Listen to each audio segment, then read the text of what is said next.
Assalamu alaikum, brothers and sisters. Today we are commemorating the Shahadah of Imam Kadhim alayhi salam. Allahumma salli ala Muhammad wa ali Muhammad.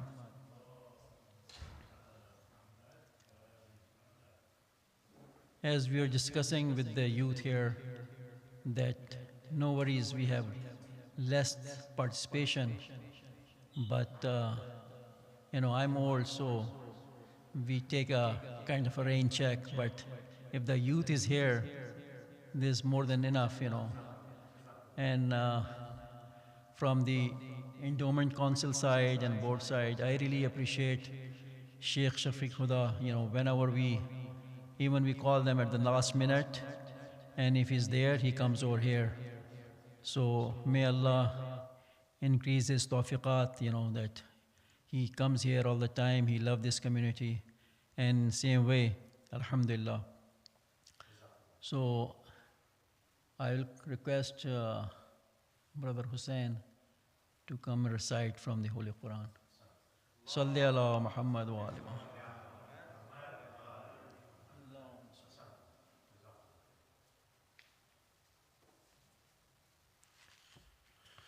صلوا على محمد وآل محمد.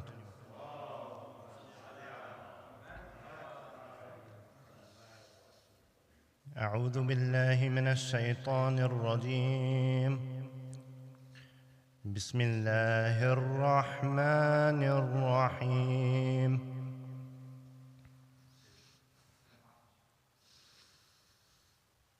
يا أيها الذين آمنوا اتقوا الله حق تقاته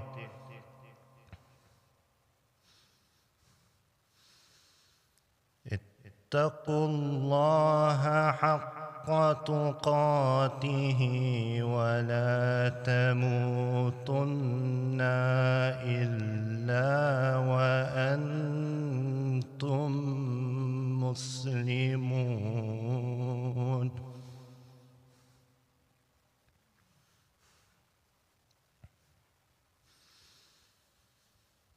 واعتصموا بحبل الله جميعا ولا تفرقوا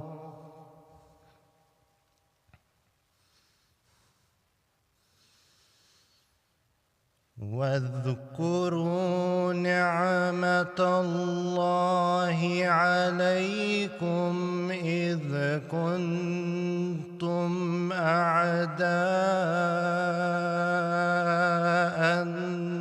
فألف بين قلوبكم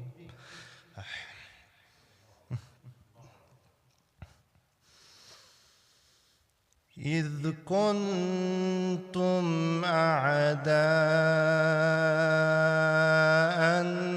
فألف بين قلوبكم فأصبحتم بنعمته إخوانا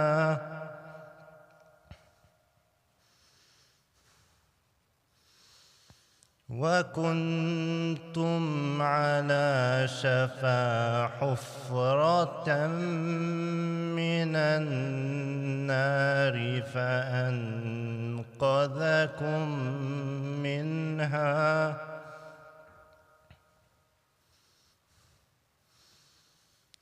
كذلك يبين الله لكم آياته لعلكم تهتدون.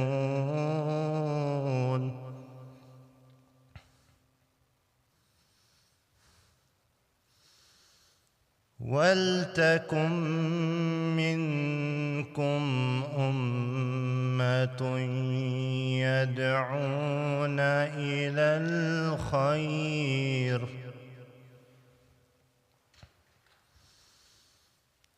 يدعون إلى الخير ويأمرون بالمعروف وينهون عن المنكر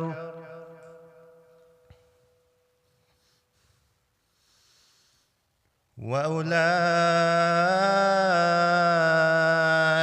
هم المفلحون.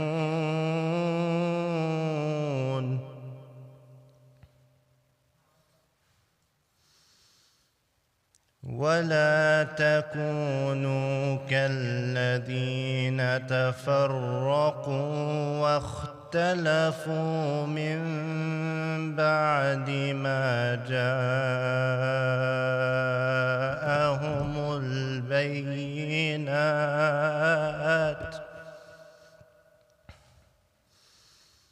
وأولئك لهم عذاب عظيم. صدق الله العلي العظيم.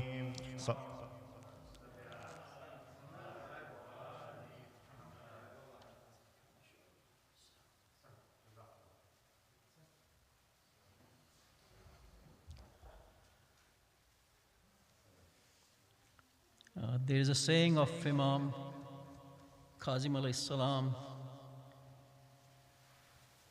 and it goes like this, that plants grow in plain, not rocky lands.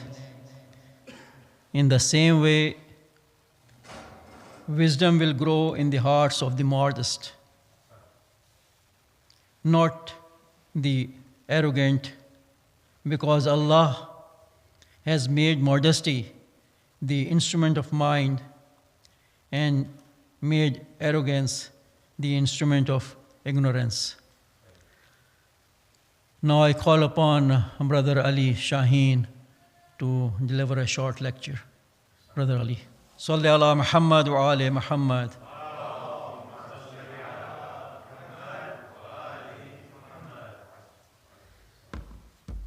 أعوذ بالله من الشيطان الرجيم. بسم الله الرحمن الرحيم، والصلاة والسلام على أشرف الأنبياء والمرسلين أبو القاسم محمد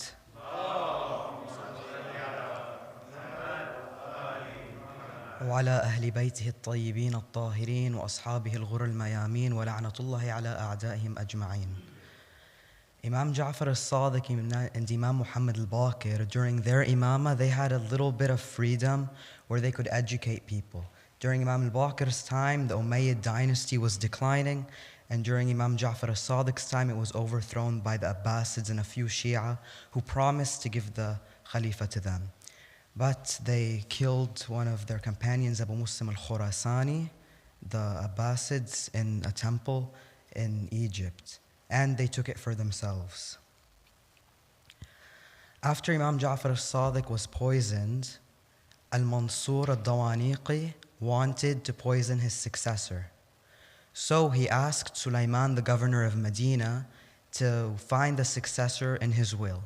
He got his will, and it said 5 names: Mansur al-Dawaniqi, the Khalifa; Sulaiman, the governor; Hamida, his wife, the mother of Imam Musa al-Kadhim; and Abdullah al-Aftah, the son of Imam Ja'far al-Sadiq, and Imam Musa al-Kadhim.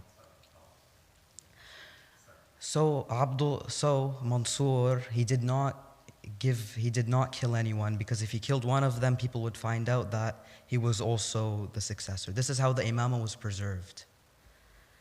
So then, what happened was, they wanted to find who the next imam was, the Shia. Abdullah al-Aftah claimed the imamah for himself, even though he was the brother of Imam Musa al-Kadhim and the son of Imam Ja'far al-Sadiq. Sometimes kids won't end up like their father. Qabil and Habil, for instance, want to kill each other. Then you had Nabi Yaqub's children and Al-Hasan's grandson, Hasan, son of Hasan al-Muthanna. Imam Ja'far al-Sadiq said if he died a Jew or a Christian, he would have died better. So Abdullah al-Aftah claimed the imamah, and they went to him to find out who the Imam was. They asked him simple fiqh questions and he failed. So they came out crying because they wanted to find out who the next Imam was. Then a man came out. This narration is narrated by Hisham ibn Salim.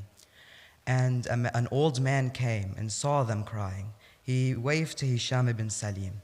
He thought that this man was an agent of the Abbasids, and he decided to follow him because he didn't want the other scholars to be killed. So he followed him and he led him to Imam Musa al-Kadhim alayhi salam's house. He led him inside. Hisham then asked him, "Are you the Imam?" The Imam said, "I didn't say that." Then he said, "Do you have an Imam?" He rephrased it because they had to go under such taqiyya or else they'd be killed. So then Imam said, "No, I don't have an Imam." Hisham understood what he meant and then asked him, "Should I tell the others?" He said, "Only if you find them trustworthy." Then that's how the others found out who their Imam was. Now at this time, the Khalifa was still Mansur. After Mansur died, it was al-Hadi. And Imam al-Ridha said that the worst tragedy, if it wasn't for Karbala, the worst tragedy would be the tragedy of Fakh. This tragedy was there was somebody by the name of Hussein ibn Ali al-Khair who wanted to rise up because his cousin was whipped 200 times for allegedly drinking alcohol, and then they threw his body on a donkey. This happened in Medina under the new governor, under the Khalifa of Al-Hadi. So Hussein ibn Ali al-Khair decided to rise up and get all the Shia. He got all the Shia and they rose up, but they were unsuccessful. They took all the Shia to the Khalifa al-Hadi. He lined them all up, even children were there. And he said, "Let's see how much heads I can blow off with one strike." This is how tyrannical they were. They were like the Roman emperors. They called themselves Muslims. After al-Hadi, it was al-Mahdi, and after al-Mahdi, it was Harun al-Rashid, by far the worst one. He imprisoned Imam al-Jawad, Imam Musa al-Kadhim, because he paid Ismail's son Ali to tell the people that the Imam wanted to rise up. And they arrested him and took him to Basra prison.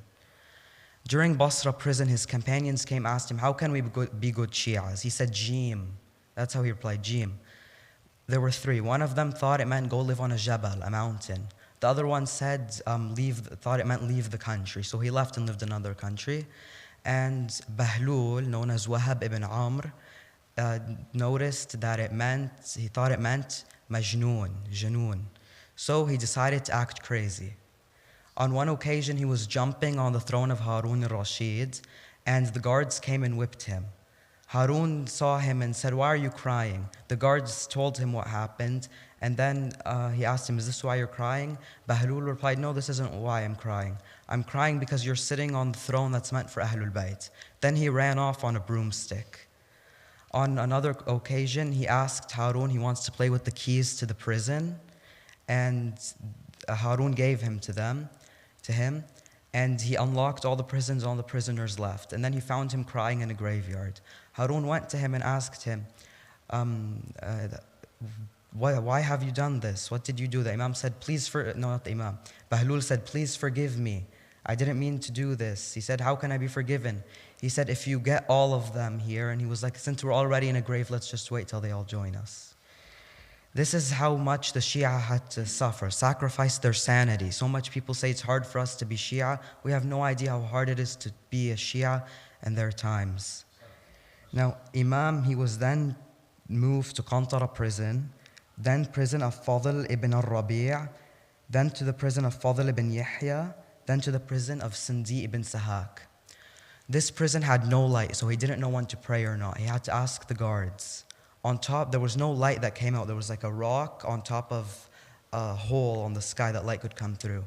One time, it was open. The Imam tried to look out, and then others came. The guards came and beat him.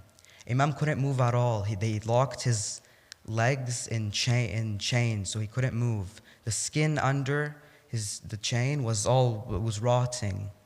And the Imam, when he first entered the first prison, he said, Allahumma inni طالما كنت أسألك أن تغفر لي عباتك وقد استبجت لي ولك الحمد على ذلك. He said that, oh Allah, I have asked you to give me a place where I can worship, so I can have free time to worship. Most people would be looking at the negative. Imam was looking at the positive. Now this is just how the Imam was very smart, After he died, after he was poisoned, Imam Shafi'i, he described him as إِنَّ قَبْرَ مُوسَى بْنُ جَعْفَرَ طَرِيقٌ مُجَرَّبْ لِإِجَابَةِ الدُّعَاءِ. If you go to the Imam's shrine and ask Allah on the behalf of the Imam for something, it may happen. For instance, Ahmad al-Wa'ili, one time his daughter, Sheikh Ahmad al-Wa'ili, he went home. His daughter was playing with grass, and a piece of glass came in her eye, and she was blind. A doctor said she will never be able to regain her sight. He went to Imam Musa al-Kadhim's shrine and asked Allah subhanahu wa ta'ala to heal her. He went back and her eye was completely healed. وصلوا على محمد وآل محمد.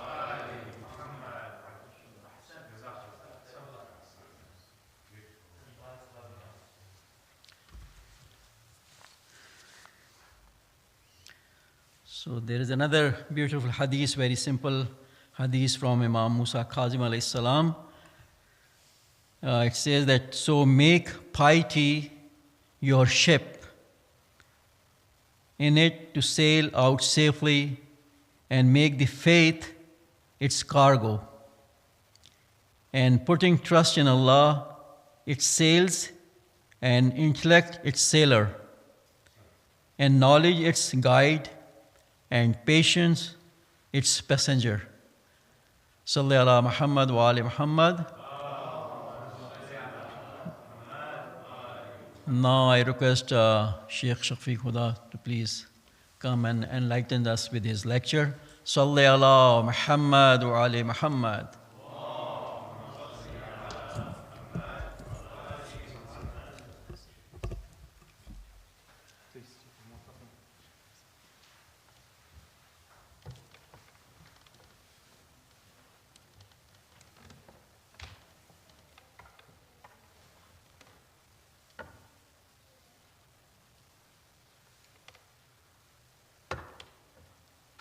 الفاتحة مع الصلوات. اللهم صل على محمد.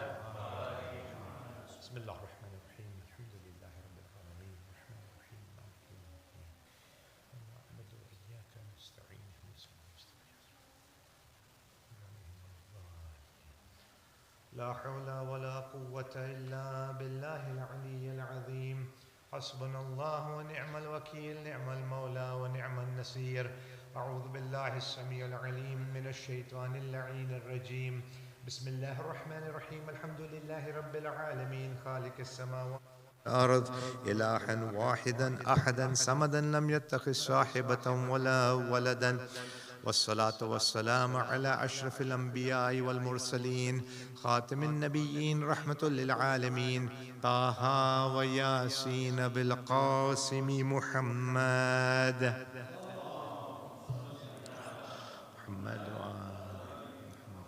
وعلى آله الطيبين الطاهرين المعصومين المظلومين المنتجبين، ورحمة الله على محبيهم ولعنة الله على أعدائهم وقاتليهم وغاصب حقوق حقهم ومنكر فضائلهم أجمعين من يومنا هذا إلى يوم الدين.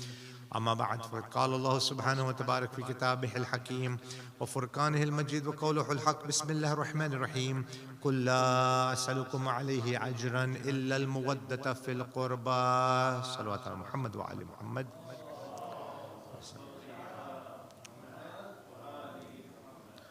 Respected sisters and brothers, my youngsters, my elders, Assalamu alaikum jami'an wa rahmatullahi wa barakatuh. عظم الله وجورنا ووجوركم بمصابنا الموسى بن جعفر عليه الصلاة والسلام. I begin today's discussion by extending condolences to Imam Sahib al-Amr, the Imam of the time, the Holy Prophet's household, and to all the believers, the Mu'mineen throughout the world. on this Shahadat anniversary of Imam Musa ibn Ja'far alayhi salam.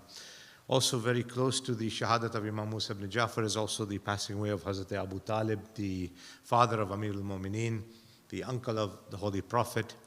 And so we do convey condolences to the believers on these sad occasions. And one of the things, Sayyid Saab, I'm grateful to you for giving me this opportunity, whether it's short notice or long notice, if I'm available. The Mu'mineen of London are very dear to me, and inshallah, Al-Mahdi Center, whenever I'm able to, I will be at your service. I will be your servant, inshallah. And it's heartening and enlightening to hear the youngsters, my dear brother who gave a lovely talk. He actually took a lot of the responsibility off my shoulders, because much of what I would have said as far as the history has been narrated. So mashallah, it saves me a bit of time to say other things. May Allah bless you for that, inshallah.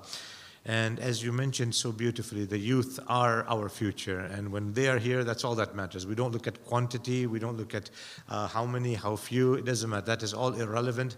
The fact that your heart has brought you here to the Majlis Aza, to the Husayniyah of Al-Mahdi Center, is enough, inshallah, for us to be able to convey the message, and for the malaika of rahmah, for the malaika of ni'mat to be around us, inshallah.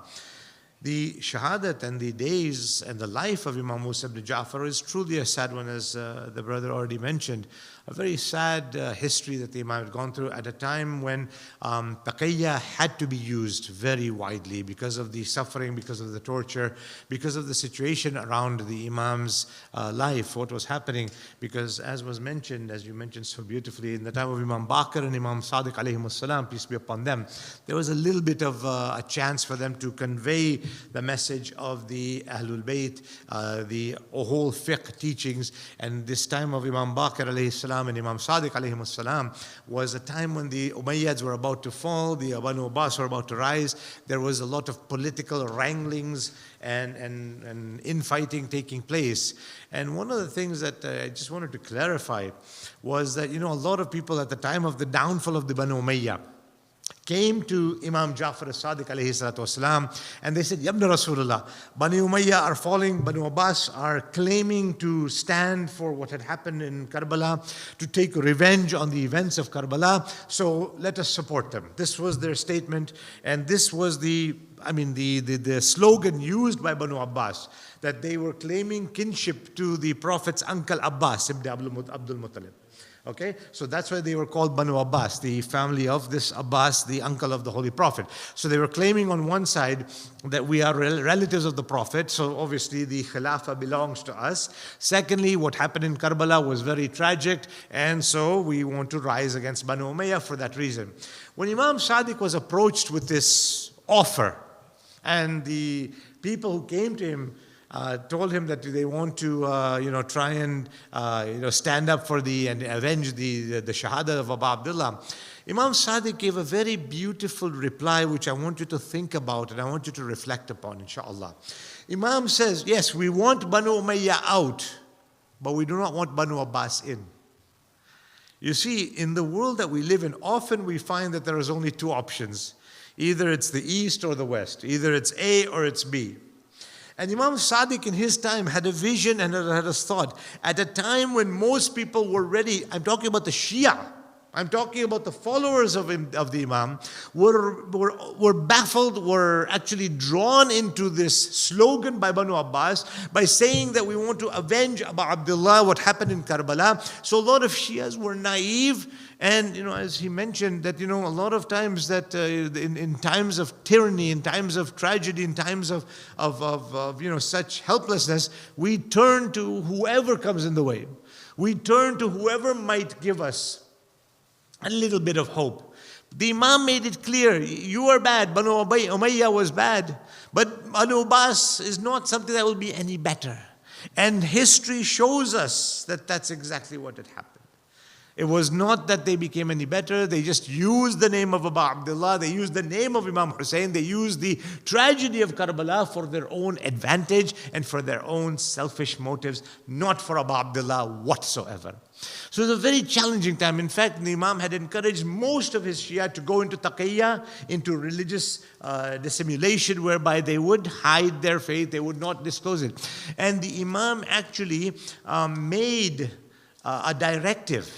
And he said that there will be a policy of non-cooperation with the Banu Abbas at every level. But at the same time, the Imams had a vision as well. The Imams don't make a blanket statement out of emotion, na'udhu billah, or out of irrational situations. They are always thinking what Allah subhanahu wa ta'ala would want and convey the message accordingly. There are two people that actually come to mind in the time of Imam Musa ibn Ja'far. One was Safwan ibn Jamal, and one was Ali ibn Yaqtin. Safwan was, I don't know how to word it, but the best thing I can think of is, you have rental companies, car rental companies. You've got a number of them, right? So in those days, of course, they didn't have any vehicles the way that we do, the motorized vehicles. They had camels and donkeys and horses that they would rent out. And they would rent these animals out for various trade purposes. And so somebody would have, 20, 30, 40 camels or horses or donkeys, and they would rent them out. And the Imam actually told Safwan ibn Jamal that do not rent any of them out to Harun Rashid or to the Banu Abbas. And one time, because before the Imam had actually given him this order, there was a time at the time of Hajj whereby one of these Abbasi Khulafa, some say it was Harun Rashid, some say it was another one, had rented some camels from Safwan. And he had rented them, and the Imam was, when he met with Safwan, he was just talking, Assalamu alaikum, how are you, how's it going, how's business, small talk, basically discussions that we have. But of course, the Imam does not engage in small talk. The Imam has a reason for every talk that he has got. So he says, how's business? So Safwan was a bit shy. He was saying, alhamdulillah, things are okay. He says, have you rented any camels out for Hajj? He says, yes. He says, did the Khalifa rent any out? He says, yes, the Khalifa has rented. Imam says, do you realize what you have done? The Imam brought him to a different level. He says, Mola, Yabna Rasulullah, my job is just to rent out camels. I don't care about the politics. I don't care about what's happening. I don't care about any of these. I just rent out the camels. He was going for Hajj. Hajj. What more important responsibility do we have from a social perspective than the Hajj? In the Furu'id-Din, it's, Salat, Saum, Hajj, and Zakat. They're all right there, right? Number 1, 2, 3, and 4. And they're followed by Khums immediately. Jihad right after that. Khair. He says, Mawla, I have nothing to do. I don't like him and anything like that. I just rented him the camels and I'm just going to take the payment. In fact, he was going to imply that at least I'm taking money from the Khalifa. I'm not giving him money. You understand? And so the Imam says, yes, but you realize one thing. In your heart of hearts, in your mind, are you not hoping that he comes back from the Hajj so that he can make the payment to you? And he says, yes, Yabna Rasulullah. He says to pray for even one day of an oppressor staying alive, of a tyrant staying alive, that in itself is a sin before Allah subhanahu wa ta'ala. Even to pray for a tyrant to be alive for one day. You're waiting for him to come back from the Hajj so you get your payment, huh? You see. But strangely, Ali ibn Yaqtin, the Imam, who was a minister in the government of the Khalifa, of the Banu Abbas, he let him stay in that job. Yabna Rasulullah, why? The Imam replied, he says, because he is in a strategic position. He is in a position where he can help the Shia. He can help the followers of Ali Muhammad. Even though he's under the Khalifa's domain, he is working his best to place the needs of the Shia as his priority, as his prerogative. And so the Imam actually let him stay there. And the Imam actually went to the extent to say, do wudu the way the other Muslims do wudu. Because if anybody is watching you, you don't want to be exposed as a follower of Ahlul Bayt. We don't want you to be exposed. We want you to be protected on the one hand, and at the same time, you will be able to serve the Shia. So the Imam had a very, very important and interesting vision to protect and safeguard the Shia. And then from the intellectual level, the Imam had numerous conversations with Christians, with Jews, with atheists on various aspects. But I don't want to get into all of them. I want to just talk about one aspect that sometimes becomes very relevant to us and is sometimes a topic of discussion for us. Imam Abu Hanifa, one of the Imams of our Ahl Sunnah wal Jama'ah brothers, he comes to the house of Imam Ja'far ibn Muhammad as-Sadiq alayhi salatu wasalam. Here's a question. Very simple question. The Imam is not at home. A young boy is there. The young boy is, what young boys do. And then eventually, he asks Imam Abu Hanifa, he says, do you have some question or anything? He says, yeah, but I wanted to ask your father, but, after some conversation with this young boy, he found the boy to be very intelligent. 7, 8 years old, whatever. And so he says, okay, I have a question to ask you. He says, does Allah Ta'ala force us to do what we are doing or not? We often have this thought in our minds. What we're doing, are we forced? Are we free? Whatever. This young boy, Imam Musa ibn Ja'far, now I'm saying Imam Musa ibn Ja'far, at that time he was not quite the Imam, but he was very intelligent. Imamat is imamat, whether you are a baby, whether you're a child, whether you're a toddler, whether you're an old man, or whether you have left. And as you mentioned that we can ask from Imam Musa ibn Ja'far, as Sheikh Ahmad al-Wali's famous story was. But he says, yeah, I have a question. Does Allah Ta'ala force us to do? Imam Musa ibn Ja'far, young boy, says there's 3 options. How many? 3. Either Allah Ta'ala makes us do everything we do. He forces everything. We are like puppets and basically is there. Second option is He forces us to do half of that and gives us independence, hurriya, azadi, freedom on the other half. He does half, we do half. And the third option is we are free to do what we want. Imam asks him, is there any other option? Is there any other option? Imam says, Abu Hanifa says, no, there's no other option. He says, okay. Now, let us see the qualities of Allah subhanahu wa ta'ala. If He forces us to do something, and then He sends us to Jahannam for doing it, for example, the sins that we commit, if He sends us to Jahannam, this would be beyond the dignity and the adala of Allah subhanahu wa ta'ala. There would be no purpose to creating Jahannam for the fire of hell. The Quran Majid talks about Jahannam in numerous ayat, but there's no purpose of hell if Allah Ta'ala forces us to do everything, forces us to commit us to do the sins, and then He throws us in Jahannam. That would be against the dignity and the izzah of Allah Subhanahu wa Ta'ala and against the adala of Allah. So that is rejected. And the other Imam was quiet. Abu Hanifa was listening. He said, yeah, okay. Basically short of agreeing, he said, okay, point taken. He said, then the second option, Allah Ta'ala forces us halfway and we are free for the other half. If that is the case, then Allah Ta'ala is sharik in our bad deeds and in our good deeds. So again, hell, if we are destined for hell, or heaven, paradise, would not have value because half of whatever we did was Allah's fault or Allah's doing anyways, and so we are only halfway responsible, so we have no right to demand Jannah and we have no right to be free from hell because there was a partner in this. It was a partnership, it was not a sole proprietorship. And then the young Imam says, Imam Musa ibn Ja'far says, the third option is we are free to do whatever we want. And that is the only intellectually acceptable argument, that we are free to do whatever we want. We do what we want, and as a result, we are deserving of paradise if we do good deeds, and we are deserving of hell if we do evil deeds. And so this young man, Imam Abu Hanifa, actually leaves the house of Imam Ja'far as-Sadiq, saying that Allah Ta'ala knows best where He has placed His imamat. Salawat ala Muhammad wa ali Muhammad.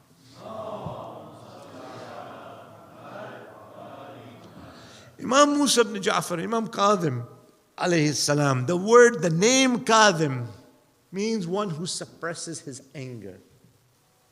One of the things that we know about all of the A'immah, any title of any of the Imam could be applicable to any other Imam. Imam Askari was also Sadiq, he was truthful.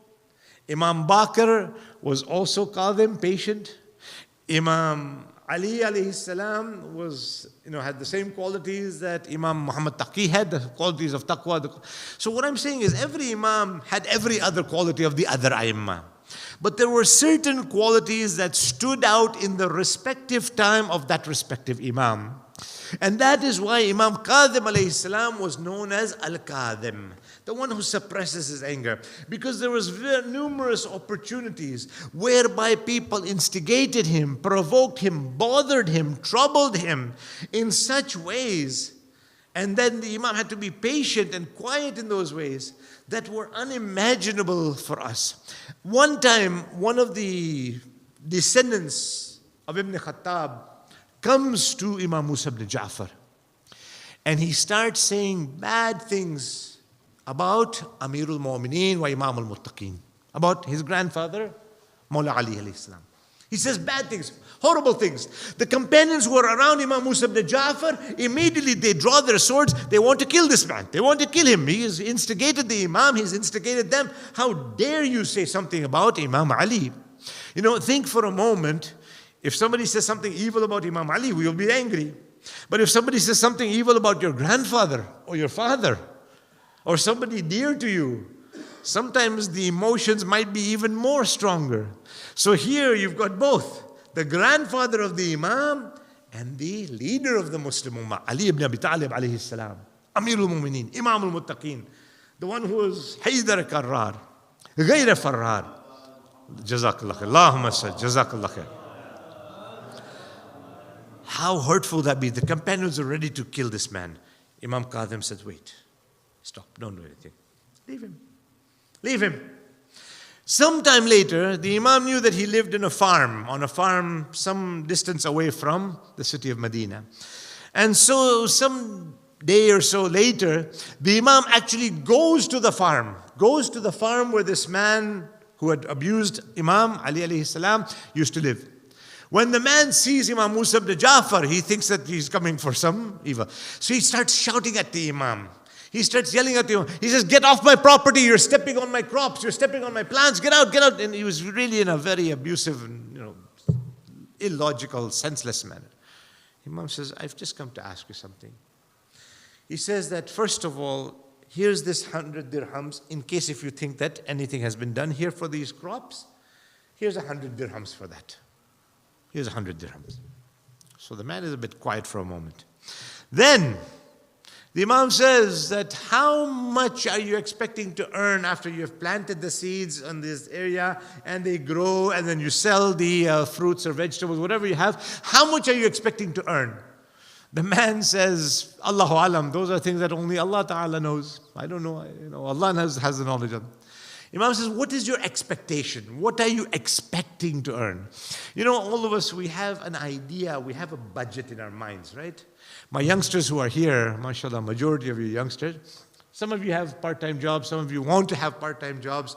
You have things you want to buy, you have a budget in your mind. Jazakallah, thank you so much. One salawat upon Muhammad and Ali Muhammad, please.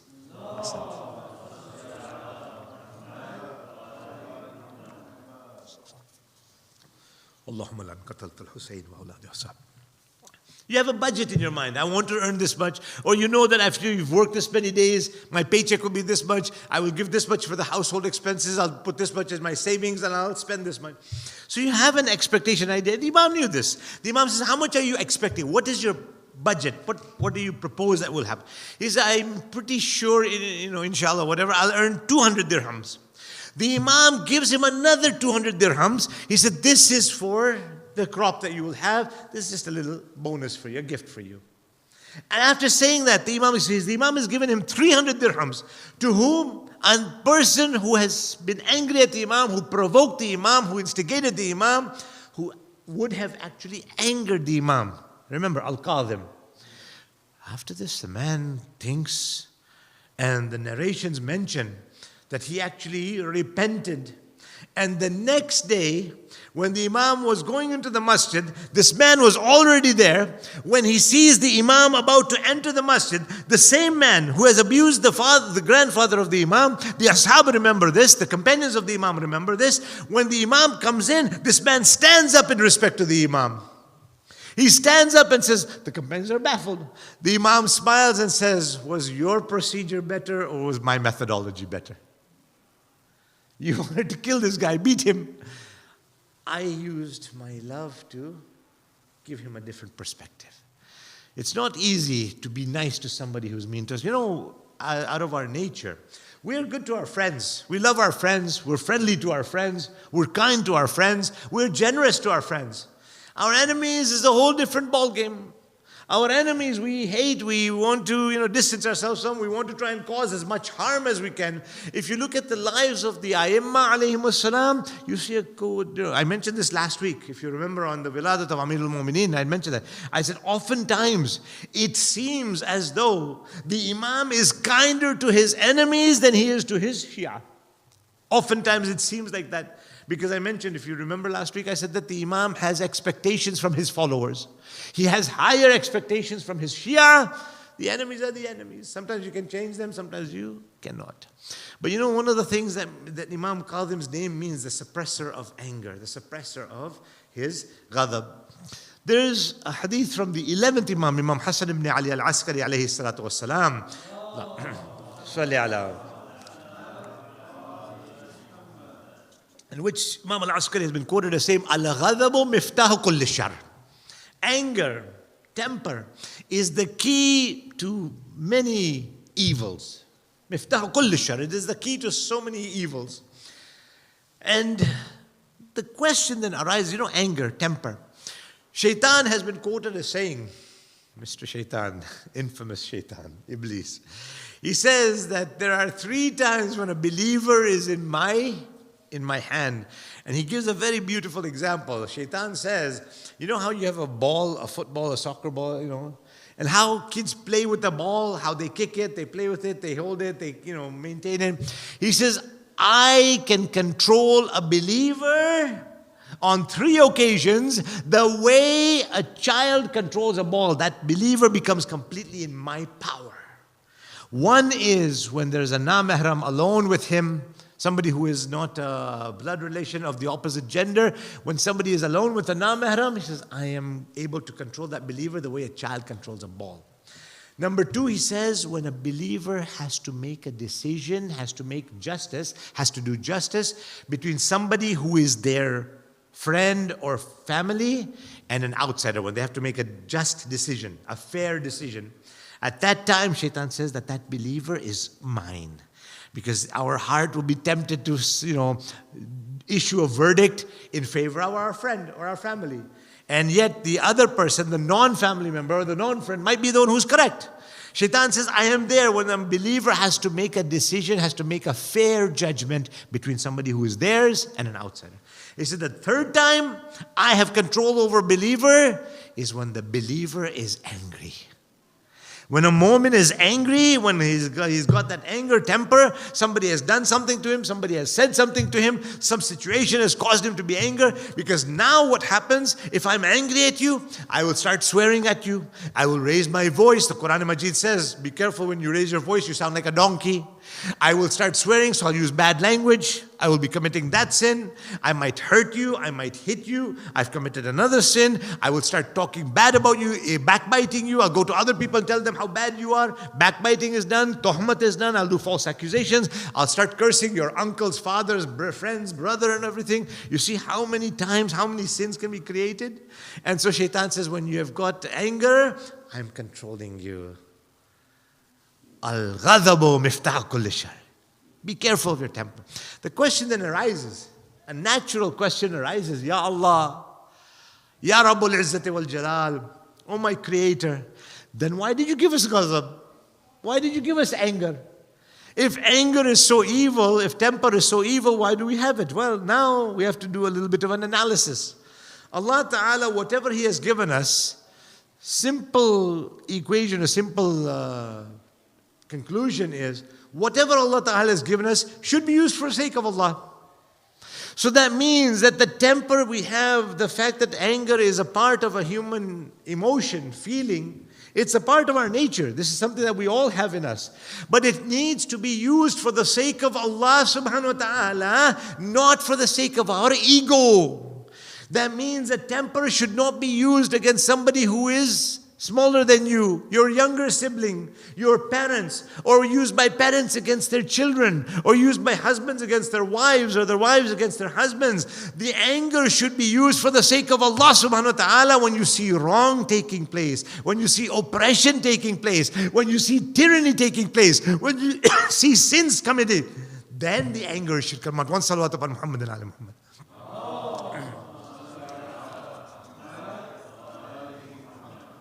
It should be used for the sake of Allah subhanahu wa ta'ala.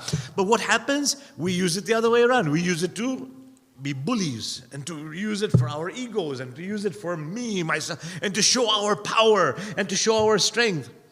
When was the last time we got upset or angry at the sins that are being committed?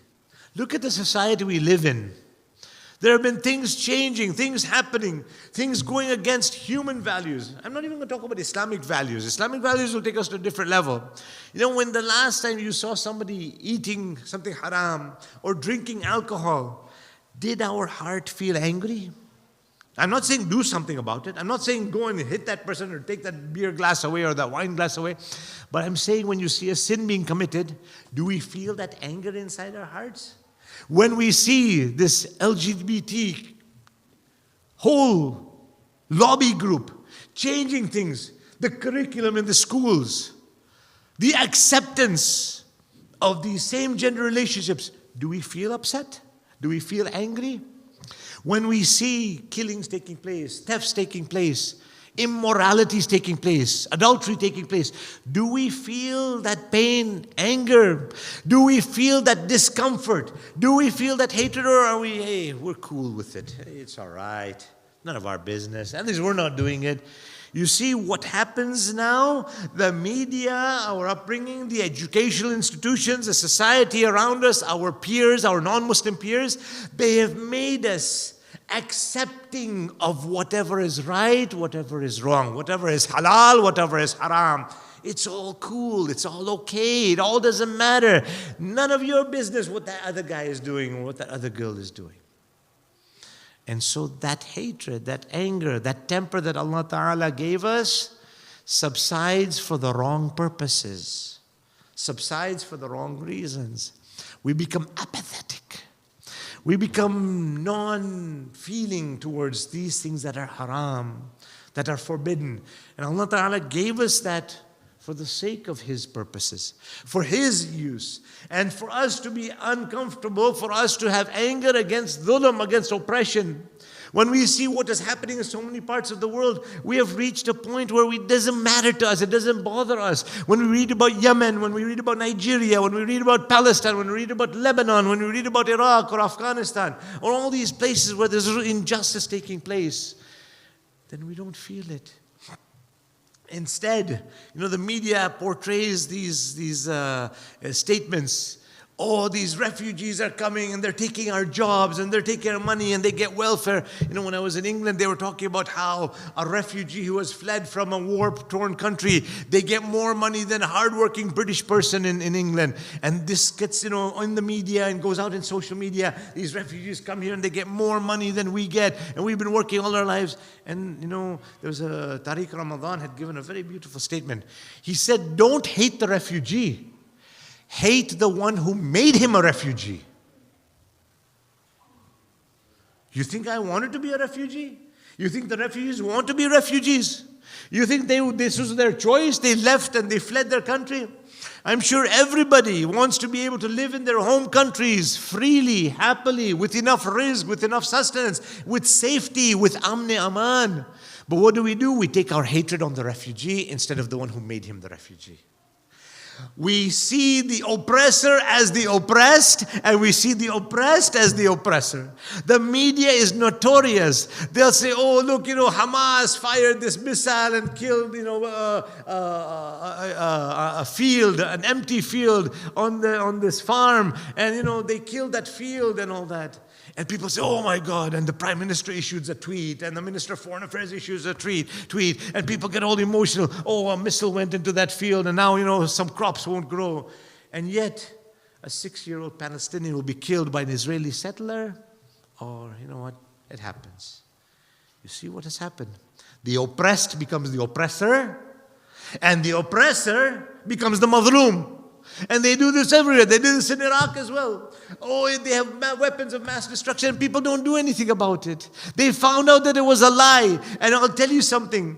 From the end of the Second World War till today, They were talking about Mr. Trump's, 3,000 lies that he had told. My dear sisters and brothers, this was not only specific to President Trump, whether he was a liar or whatever. This is something that has been the case from every American administration from the beginning of their history till today, and I'm sure till as long as they are a country.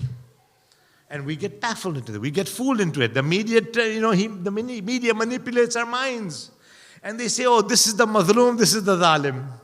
And even now, all the media says, oh, Russia invaded Ukraine. Russia, violated Ukrainian sovereignty. And I have a habit. I try and see other perspectives as well. So I was reading the Russian RT news media. And, they say that this is a freedom incursion. We are trying to reestablish, the democracy. We are trying to reestablish the will of the people of Ukraine. And so you get two completely different perspectives. Unfortunately, some of us may not have the time to go into other medias, and we just go with the media flow. And so when you think right away in your mind, if I was to ask an average Canadian, when you think of terrorism, what's the first thing that comes to your mind? What will they say? Muslim. The first thing they'll think of when you just say the word terrorism or terrorist, Muslim.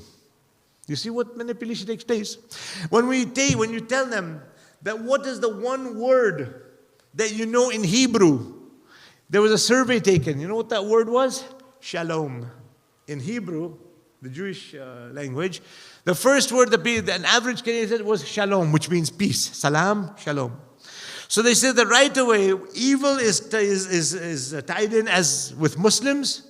And when they talk about what is the first thing you think of when you think of Hebrew, shalom, peace. You see the manipulation? And the part of that responsibility is on our shoulders. When you see something wrong, when you read something wrong, when the media, whether it's Google, whether it's MSN News, whether it is BBC, whatever, CBC, wherever, whatever, when you see something wrong that is prejudiced, that is biased, send a note.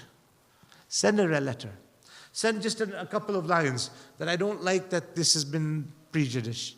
This is biased. This is unfair recording. And there is something called the Ontario Press Council where you can actually, if a news outlet does not address your concerns properly, then you can go to the Ontario Press Council and say that I want to file a complaint because this has actually drawn the negative image of, for example, a Muslim or a Muslim event. And we need to do this, my dear youngsters, my elders, my dear sisters and brothers. We need to be proactive because we cannot just let everyone cause, whatever they want to do, write whatever they want, say whatever they want. They have to be held accountable. And that is one of the reasons why Allah Ta'ala gave us anger as an emotion, that when we see, read, hear, know something wrong, we have to feel it. Anger doesn't mean you react physically. Anger also means sit down and write a few lines, make a phone call, write to the Minister of Foreign Affairs, write to the Prime Minister's office. We have got so many accesses now. We have to exercise that. We have to act on it. This is something, the life of Imam Musa ibn Ja'far was not just a quiet life. It was not just that I'm in jail, I can't do anything else. No. Even in the prison, the Imam, there were so many numerous conversations, interactions the Imam had very discreetly, very hiddenly, through the use of taqiyya, through the use of those who were able to meet with the Imam, even in that difficult situation and circumstances. A very, very oppressive time. The Khalifa wanted to basically eradicate the Imam, eliminate the Imam, but imagine for a moment, today in the world, Imam Musa ibn Ja'far was put in prison for 14 years. Almost half of his imamat was in a prison. And yet today, there are more Musawi, Kadhimi Sayyids from the lineage of Imam Musa ibn Ja'far, more than any other Sayyid. This was the miracle from Allah subhanahu wa ta'ala. You try to stop the imamat, you try to annihilate the imamat, we will make sure that Imam Musa ibn Ja'far's name is all over the world. Imam Khomeini was a Musawi Sayyid. Ayatollah Gulpaygani was a Musawi Sayyid. Abul Qasim al-Khuy was a Musawi Sayyid. These are all, and there's no competition or anything like that. But what we're saying is the name of Imam Musa ibn Ja'far is around us everywhere we turn. More Sayyids are Musawi or Kazimi than any other Sayyid. This was one of the things that Allah Ta'ala gave to Imam Musa ibn Ja'far. Because there are certain things that are similar in Imam Musa ibn Ja'far's Shahadat as that of his grandfather, Abu Abdullah al-Hussein. The Imam, every time he was put in prison, the prison guard would eventually become Shia. Would, if not become Shia, would at least want to release the Imam from the prison. They would realize that the Imam has done nothing wrong. The Imam is concentrating on his obedience to Allah subhanahu wa ta'ala. How can he? And so numerous, in fact it was said that 5 different gate guard keepers had to be changed. Some of them were actually killed by the Abbasi Khulafa. Some were actually killed because they had actually become followers of the Imam. They had become lovers of the Imam. Finally, as was mentioned earlier in the English discussion by our young brother, he said that Imam was under the authority of Sindhi, and the Sindhi was a cruel and heartless man. He was the chief of police of Harun Rashid. He finally managed to poison the Imam with these dates that were given to the Imam. When the Imam left this world, Allahu Akbar, Allahu Akbar, the body of the Imam was placed on the bridge of Baghdad. Till today, mu'mineen from all over Iraq, in fact, many parts of the Shia world come from Najaf and they walk to Baghdad. They come from different parts of the Shia world to give their condolences to Imam Musa ibn Ja'far, whose body was kept on the bridge of Baghdad for 3 days, just like my Mawla Abu Abdullah al-Hussein. His body was laid on the plains of Karbala for 3 days. Imam Musa ibn Ja'far, what the tyrants did, they announced that Musa ibn Ja'far has died. Whoever wants to come and give condolences can come. When the Shia would come to say salam to their Imam, many of them were arrested. Some of them were killed. I don't know what was in the heart of my Mawla Ali ibn Musa Rada when he was doing the ghusl of his father Musa ibn Ja'far. Imam Ali Rada came to do the ghusl and the Salat al-Mayyat. After this tragedy had taken place, I am sure that my Mawla Ali Rada would have remembered Abu Abdullah al-Hussein on the plains of Karbala when the caravan was leaving. Imam Zainul Abidin sees his father Abu Abdullah laying on the plains of Karbala. The body is there on the burning plains. Imam can do nothing, for his hands have been tied with handcuffs. His feet are in shackles. My salam, Mawla Ali Rada, you were able to give ghusl to Imam Musa ibn Ja'far, to Babul Hawaij. When you have a need, my dear brothers and sisters, go to Imam Musa ibn Ja'far. Use the wasila of Imam Musa ibn Ja'far. Your hajat and your dua will be accepted. Imam Ali Rada recited the Salatul Mayyat, laid his father to rest in the cemetery of Kadhimiyya.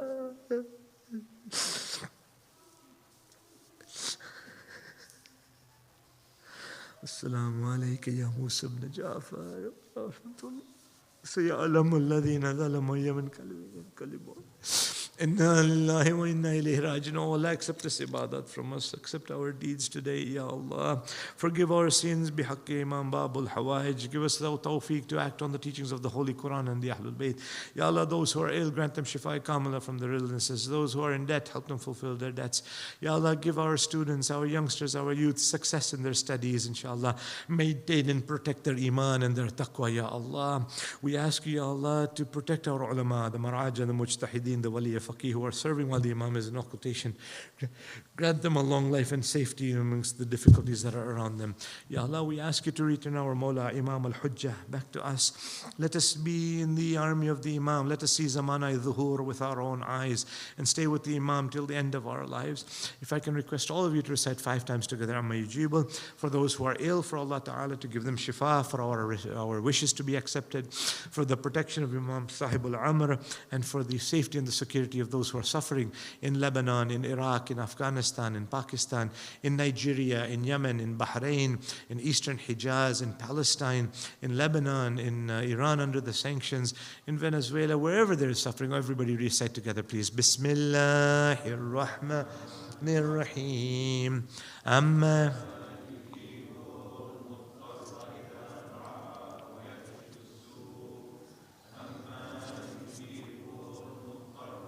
دعاء ويكشف السوء من يجيب المضطر إذا دعا ويكشف السوء أما يجيب المضطر إذا دعا ويكشف السوء أما يجيب إذا دعا ويكشف السوء. اللهم اشف كل مريض إن شاء الله. الفاتحة للأرواح المؤمنين والمؤمنات والعلماء والشهداء, especially for our brother Abbas Khaja and for all the marhumin who have passed away in our family, our friends, our community. Al-Fatiha. Bismillah ar-Rahman ar-Rahim. Alhamdulillahi Rabbil Alameen. Rahman ar-Rahim. Maliki yawmiddin. إياك نعبد وإياك نستعين اهدنا الصراط المستقيم صراط الذين أنعمت عليهم غير المغضوب عليهم ولا الضالين. صدق الله العلي العظيم. ربنا تقبل منا إنك أنت السميع العليم. One salawat upon Muhammad and Ali Muhammad.